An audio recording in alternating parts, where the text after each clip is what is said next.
আপনারা সকলে জানেন যে আমাদের এখানে চট্টগ্রাম মহানগরের বিশেষ করে সিএমপির যে আমাদের উত্তর ডিভিশনের 4টা থানায় বিশেষ করে ত্রাস সৃষ্টিকারী সন্ত্রাস সৃষ্টিকারী এক দুর্ধর্ষ সন্ত্রাসী, যাকে চট্টগ্রাম মহানগরী শুধু বললে একটা আন্ডারস্টেটমেন্ট হবে। এটা আমি মনে করি আপনার চট্টগ্রাম জেলা সহ চট্টগ্রাম মহানগরের শীর্ষ সন্ত্রাসী ছোট সাজ্জাদ, যার নাম পরিচিত অলসো নোন এজ আপনার বুড়ির নাতি সাজ্জাদ। তো সে এই চট্টগ্রাম জেলার রাউজান, রাঙ্গুনিয়া এবং আপনার চট্টগ্রাম মহানগরীর আমাদের আপনার বাইজিৎ, চাঁদগাঁও, পাঁচলাইশ এবং কুলসি এলাকায় ত্রাস সৃষ্টিকারী এই আসামি, যাকে বহুদিন ধরেই আমি জয়েন করার পর থেকেই যাকে আমরা পার্সু করছি। আমি এখানে জয়েন করার আগে অগাস্ট মাসে সে এখানে একটা ডাবল মার্ডারের ঘটনা ঘটে। এটা বাইজিৎ থানার মামলা, বাইজিৎ থানা মামলা। তারপরে আমি জয়েন করার পরে সে এখানে চাঁদগাঁও থানায় আরেকটা হত্যাকাণ্ড করে এবং প্রকাশ্যে অস্ত্র নিয়ে সে তার দলবল সহ সব কয়টা লোক সে সহ অস্ত্রশস্ত্র নিয়ে সে চাঁদাবাজি করতো। বিল্ডিং কনস্ট্রাকশন কোথায় হচ্ছে চাঁদাবাজি হচ্ছে, কোথায় দোকান হচ্ছে চাঁদাবাজি হচ্ছে, শপিং সেন্টারে চাঁদাবাজি করছে এবং জুট ব্যবসা। চট্টগ্রাম যে আমাদের যে গার্মেন্ট ইন্ডাস্ট্রিগুলোতে আছে, যে বাইজিৎ, চাঁদগাঁও, মোহরা কেন্দ্রিক যে আপনার গার্মেন্ট ইন্ডাস্ট্রিগুলো আছে, জুট ব্যবসা, এই পুরা নিয়ন্ত্রণ তার যে গডফাদার, আমাদের কাছে এই পর্যন্ত যে খবর আছে দুবাই প্রবাসী আরেক সাজ্জাদ আছে, বড় সাজ্জাদ, সেও চিটাগংয়ের লোক। এই দুবাই প্রবাসী সাজ্জাদের আশ্রয় প্রশ্রয় থেকে সে এখানে এই চাঁদাবাজিগুলো এবং বিভিন্ন ধরনের হত্যাকাণ্ড এবং যত রকমের অ্যাট্রসিটি আছে চট্টগ্রাম শহরে নর্থ ডিভিশন কেন্দ্রিক তার ছিল, কর্মকাণ্ড ছিল। তো আমরা বেশ কয়েকবার তাকে গ্রেফতার করার চেষ্টা করেছি। মাঝখানে একবার বাইজিৎ এলাকায় তাকে গ্রেফতার করার অভিযান পরিচালনা করা হয়। আমাদের তৎকালীন ডিসি নর্থ, বর্তমানে ডিসি হেডকোয়ার্টার জনাব ফয়সাল, সেই অপারেশন এবং এই যে এখানে এডিসি নর্থ আছে জাহাঙ্গীর, তারা এই দুজন সহ তাদের ওই আমাদের সংশ্লিষ্ট ওসিরা সহ সেখানে রেড করে এবং এত বড় দুর্ধর্ষ সে সন্ত্রাসী, সে 5তলার ছাদ থেকে আরেক ছাদে জাম্প করে সে চলে গেছে গুলি করে। আবার এখানে আবার এক দারোয়ান আহত হয়েছে, আমার যে সোর্স ছিল সেও আহত হয়েছে। এই ধরনের সন্ত্রাসী।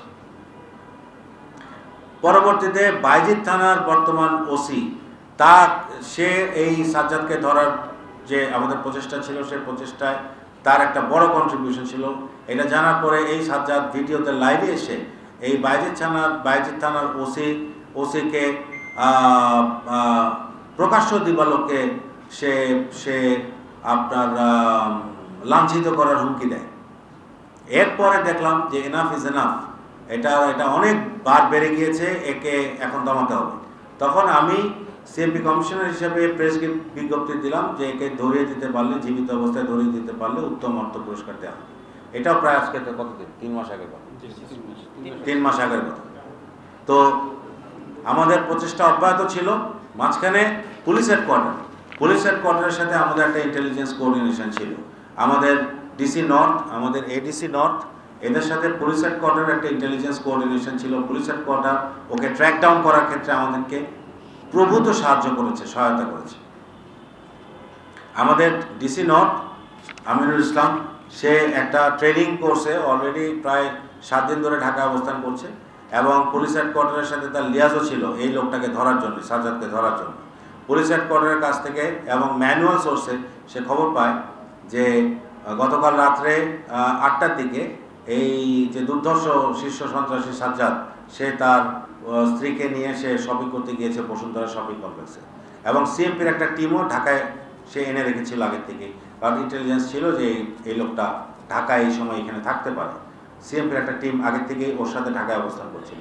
যখন এটা ইনফরমেশন যখন কনফার্ম হয় যে না ঠিক আছে, লোকেশন পিন পয়েন্টেড, তখনই তারা ওইখানে বসুন্ধরা শপিং কমপ্লেক্সে গিয়ে তাকে গ্রেফতার করে আমাকে খবর দেয়। আমাকে এডিসি নর্থ আমাকে খবর দেয় স্যার গ্রেফতার হয়েছে। আমি additional commissioner crime and of DMP তাকে জানাই।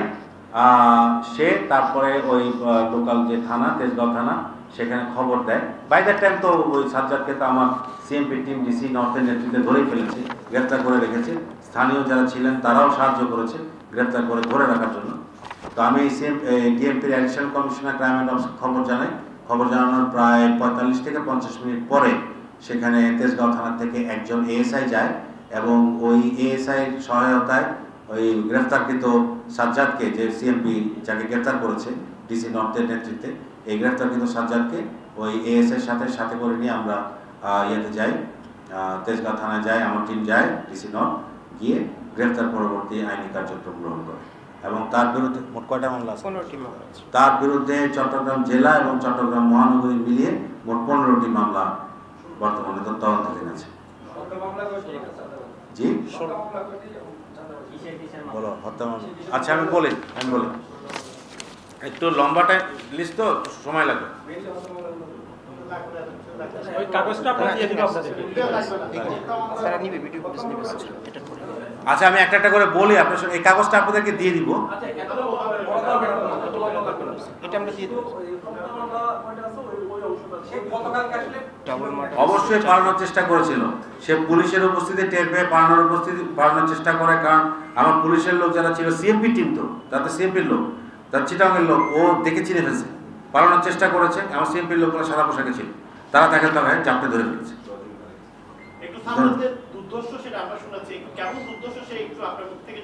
এই যে বললাম যে সে 5 তলার ছাদের উপর থেকে আরেক ছাদে জাম করে চলে গিয়েছে, গুলি করেছে, এই গুলিতে 2জন লোক আহত হয়েছে, দারোয়ান এবং সিএমপির সোর্স, এই বাইজিদ এলাকায়।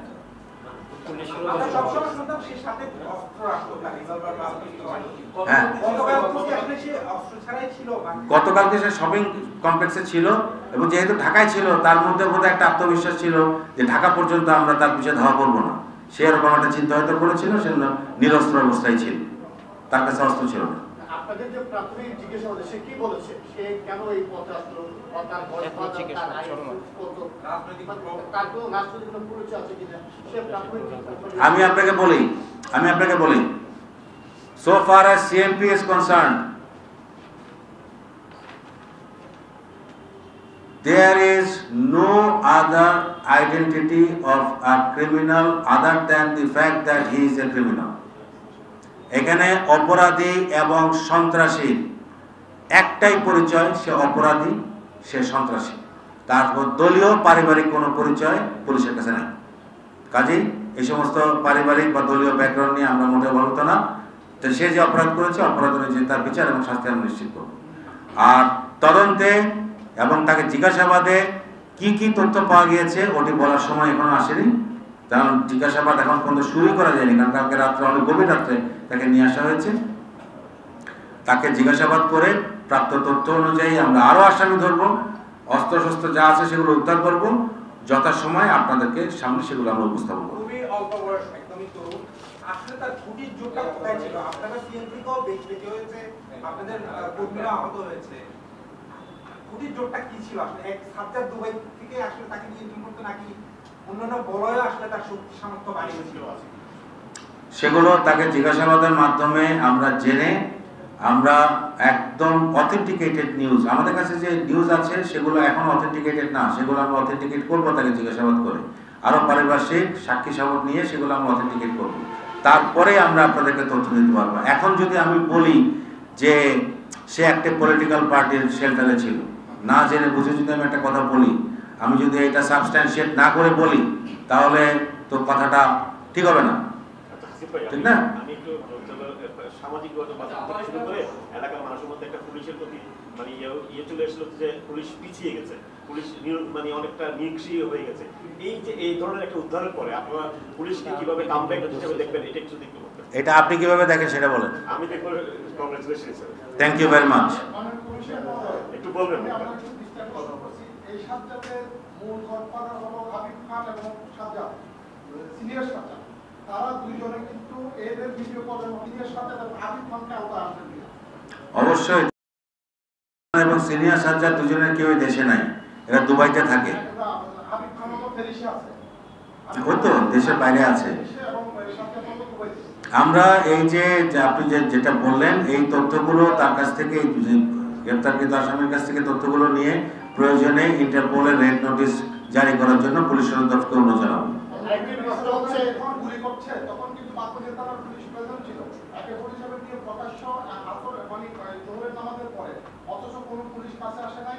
ওই বালুর মহলের মালিক হলো বলখালির ওদের প্রধান একটা সিন্ডিকেট আছে ববিতা, এবং ভিডিও কল দিয়ে বাধ্য করেছে বালুর মহল ওখানে নিয়ন্ত্রণ নিতে হবে, নাহলে 15 লক্ষ টাকা করে দিতে হবে। পরবর্তী বিশেষ করে কিন্তু 4 লক্ষ টাকা করে আটক করা হয়। কিন্তু পুলিশ কিন্তু নিরাপত্তা পালন করছিল, ওই সময় কিন্তু তাদেরকে অস্ত্র সহ দিতে হবে। কবেকার ঘটনা এটা? আপনি আসার পর আজ থেকে 3 মাস আগের ঘটনা। তো এটা এতদিন পরে কেন বলতেছেন? আপনি তো জানেন, কেন জানেন না আগে? আমি লিখছি আপনার কাছে পাঠালাম, আপনার আরেকটা বিষয় প্রয়োজন হলো, সেটা হচ্ছে আপনারা যখন তাকে আটক করেছেন ঠিক একই কোনো অবস্থাতেই না। আমাদের মহানগরের এলাকায় আমরা কোনো ধরনের সন্ত্রাসী, terrorist of criminals of any stripes will not be tolerated. সোজা কথা, শেষ।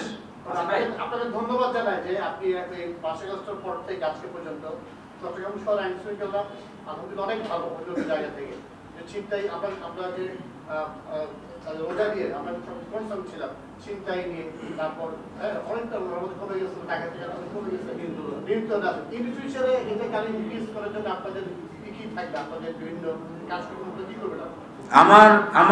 আমার মূল উদ্যোগের আমার যেটা কেন্দ্রবিন্দু, সেটা হচ্ছে আমার সব চিন্তা ভাবনার কেন্দ্রবিন্দু হচ্ছে community. Community is our principal stake holder, এবং community involvement is at the centre of all my plans. কমিউনিটি ইনভলভমেন্টটা হচ্ছে আমার কেন্দ্রে আছে। তা আমরা আমাদের ভবিষ্যতে যে কাজগুলো আমরা করব, সেগুলো আমরা সিটিজেন্স ফোরাম কেন্দ্রিক আমরা কাজ করব। সিটিজেন্স ফোরামের সাথে তাদেরকে ইন্টিগ্রেট করে আমরা যখন কাজ করছি, আমরা ভালো রেজাল্ট পাচ্ছি। আমি নিজে সরেজমিনে দিনে এবং রাতে, ইফতারের আগে এবং তারাবির পরে আমি শহরের মধ্যে ঘুরি, আমি দেখি বিশেষ করে ট্রাফিক কনজেশনের ক্ষেত্রে আমার সিটিজেন্স ফোরামের ভলান্টিয়ারে কিন্তু they are extending remarkable cooperation, খুব ভালো কাজ করছে। এবং এতে করে আমি মনে করি যে আপনার ট্রাফিক কনজেশনটা কিন্তু অনেকটা সহনীয় পর্যায়ে এখন চলে আসছে। একটা বেশ কয়েক বছর ধরে দেখছি যে রমজান মাস মানে ট্রাফিক কনজেশন, ইফতারের আগে তারাবির পরে ঢাকা এবং চট্টগ্রামে। আমরা এখানে একটা ডিফারেন্স নিয়ে আসবো।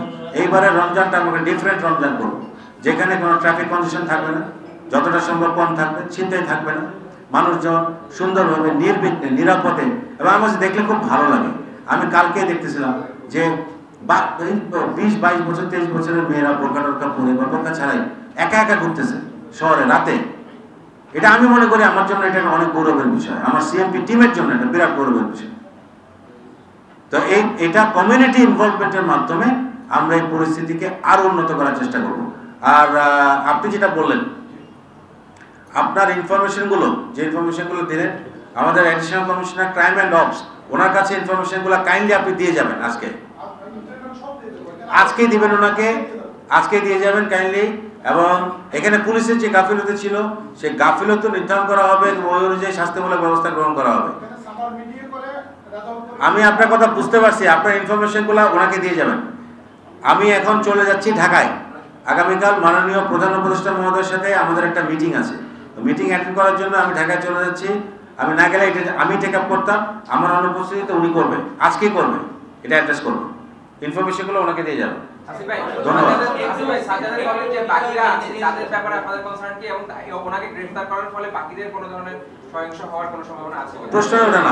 প্রশ্নই ওঠে না। এই যে সাজ্জাদকে ধরা হলো, গ্রেফতার করা হলো, আমি মনে করি এটা বাকিগুলোর জন্য একটা মেসেজ, একটা খুব স্ট্রং মেসেজ। আশা করি তারা সতর্ক হবে। এবং আমার কথা হচ্ছে, এই সমস্ত সন্ত্রাসী হয় জেলে থাকবে অথবা মহানগর এলাকার বাইরে চলে যাবে। অবশ্যই এই কয়েকদিন আগেও বাইজিদ থানা এলাকা থেকে বাইজিদের ওসি তার দলের 3 জন লোককে ধরেছে, 2টো বিদেশি পিস্তল সহ। এই প্রচেষ্টা এবং এই আমাদের যে কার্যক্রম, এটা ভবিষ্যতে আরো বেগবান হবে। এবং এই লোককে ধরা পড়েছে, ওর কাছ থেকে তো আমরা ইনফরমেশন আরো পাবো, আরো ধরা পাবো। ওর স্ত্রী আছে 25-26 জন। তো মোটামুটি আছে, সবারই আপনার আছে, সহযোগিতা আছে আশ্রয় প্রশ্রয় দেওয়ার ব্যাপারে। তাদেরকে আইনের আওতায় আনা হবে প্রয়োজন। আপনাদের জানা মতে তাদের কাছে কতগুলো অস্ত্র আছে আপনাদের জানা মতে? কারণ আমরা বিভিন্ন জায়গায় তাদেরকে দেখেছি যে তাদের অস্ত্রের মহড়া দেখতে। তো আপনাদের জানা মতে সেটি কতটা এবং আপনাদের সেটা পূর্যমান কি? দেখেন, আমি চট্টগ্রাম জেলার উত্তর অ্যাডিশনাল এসপি ছিলাম, অ্যাডিশনাল এসপি নর্থ ছিলাম এক সময়।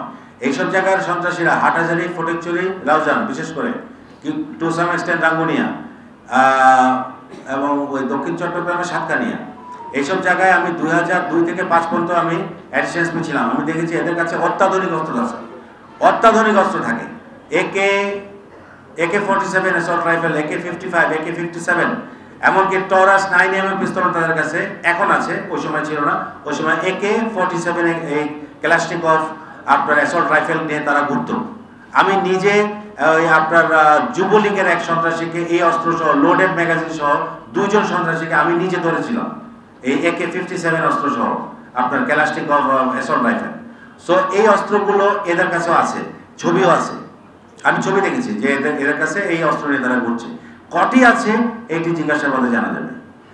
তাকে আরেকটা বিষয় হচ্ছে কি তাকে কেন সিএমপিতে এই পর্যন্ত কতগুলো অস্ত্র বাইরে আছে, এগুলো এই পর্যন্ত আপনাদের কাছে ওই ব্যাপারটা এখানে কোনো সুযোগের ব্যবস্থা কটি অস্ত্র এই মুহূর্তে বাইরে আছে এই পরিসংখ্যানটা এই মুহূর্তে আমি এটা কনফিডেন্সিয়াল এবং সিক্রেট ইনফরমেশন দিচ্ছি না। তবে যে সমস্ত অস্ত্রগুলো থানার থেকে লুটপাট হয়েছে 5ই আগস্টের পরে, এই সমস্ত অস্ত্রের একটি অংশ তাদের হাতে গিয়ে যে পড়ে নাই, এটা ডিসমিস করা যাবে না, এর সম্ভাবনা রুল আউট করা যাচ্ছে না। আরেকটা বিষয় ছিল যে আপনারা তাকে ঢাকা থেকে গ্রেফতার করেছেন, সে চিটং থেকে ঢাকায় গিয়েছে, কিন্তু চট্টগ্রামে তাকে গ্রেফতার করা যায়নি কেন, বা চট্টগ্রামের কি কারণে আপনারা সেটা তাদেরকে আইডেন্টিফাই করতে পারেন? দেখেন, এই সমস্ত সন্ত্রাসীরা তো কখনো পুলিশের আশায় বসে থাকে না নিজের বাড়িতে, যে পুলিশ কখন আসবে আমাকে ধরে নিয়ে যাবে। তো এরা সবসময় এরা ফুটলুজ, আজকে এখানে, কালকে দিনে এক জায়গায়, বিকেলে এক জায়গায়, সন্ধ্যা এক জায়গায়, রাতে এক জায়গায়, এইভাবে থাকে। তো চট্টগ্রামে তাকে অনেক পার্সু করা হয়েছে, আর চট্টগ্রাম মহানগরীতে সে কম থাকতো। আমাদের কাছে যে ইনফরমেশন আছে, আমরা দেখেছি যে সে সাধারণত রাউজান এবং রাঙ্গুনিয়া এলাকায় বেশি থাকতো। তো সেখানে এগুলো গহীন পার্বত্য অঞ্চল, এইসব জায়গায় রেড করা খুব ডিফিকাল্ট। তো মাঝে মধ্যে শহরে আসতো 5 মিনিট 10 মিনিটের জন্য, এসে আবার চলে যেত। 2-1 কিন্তু শহরে এসছে, আমরা তাকে ধরার চেষ্টা করেছি, এর মধ্যে দেখা গেছে যে খবর চলে গেছে। তো সে আসলে কিন্তু এভাবে ঘুরে বেড়াতো কক্সবাজার এসব জায়গায়। তো কিন্তু আমরা কিন্তু তাকে কন্টিনিউয়াস পারসুয়েশনের মধ্যে রেখেছিলাম, যার ফলে একটা পর্যায়ে আলটিমেটলি সে আমাদের জাল কেটে আর বেরোতে পারে না।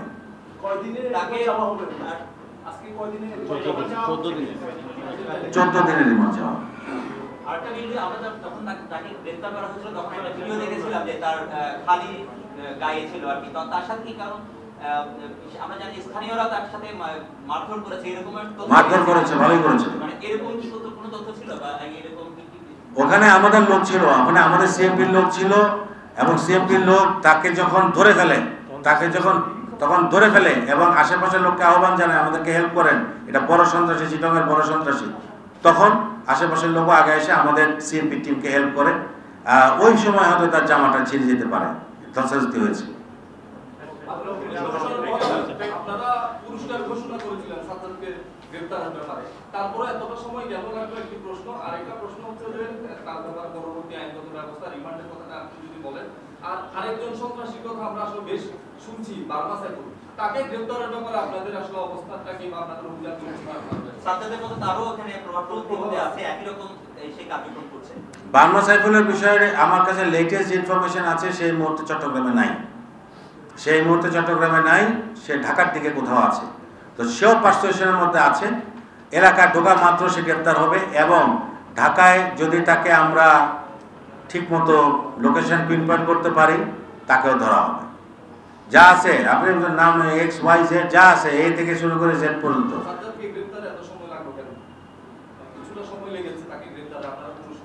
আমি আগেই বলেছি, সাজ্জাদ তো আর আপনার মতো না যে বাসায় সকালবেলায় নাস্তা খায়, দুপুরবেলায় ঘুমায়, সন্ধ্যার সময় বন্ধুদের সাথে নির্দিষ্ট জায়গায় আড্ডা দিতে যায় নির্দিষ্ট সময়।